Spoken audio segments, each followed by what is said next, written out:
Hello छोट्या दोस्तांनो, मित्रमैत्रिणींनो, पालक आणि शिक्षकांनो, कसे आहात सगळे? मस्त मजेत. आज पुन्हा भेटतोय नवीन साऊंडसह. ते साऊंडला पटकन सुरू करूयात. आणि साऊंड बघता बघता, साऊंड शिकता शिकता लाईक, शेअर, सबस्क्राईब या तिन्ही गोष्टी करायला अजिबात विसरू नका. ठीक आहे? चलो. आता AIR म्हणजे पूर्ण AIR चा म्हणजे तिन्ही लेटर्सचा मिळून साऊंड होतो एअर. EAR चा सुद्धा साऊंड एअर आणि ARE चा साऊंड सुद्धा एअर.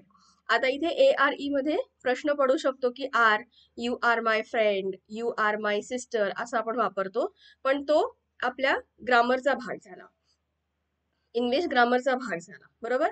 आता इथे आपण ARE ते शब्द जेव्हा आपण वाचू तेव्हा तुम्हाला समजेल की तिथे त्याचा उच्चार जो आहे तो एअर असा होतो. हा, तर शब्द पटकन बघूयात.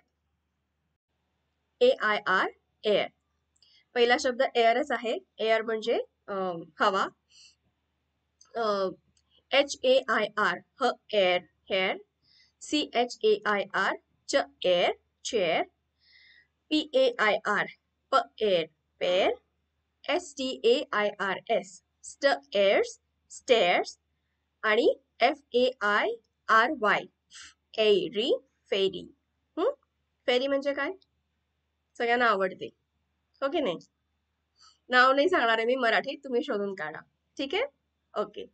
आता EAR एअर. ब एअर बेअर. व एअर वेअर. ट एअर टेअर. आणि प एअर पेअर.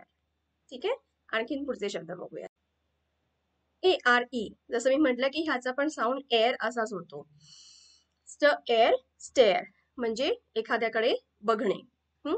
र एअर रेअर दुर्मिळ गोष्ट, एखादी खूप कमी वेळा दिसते आपल्याला अशी एखादी गोष्ट जेव्हा असते तेव्हा त्याला आपण रेअर म्हणतो.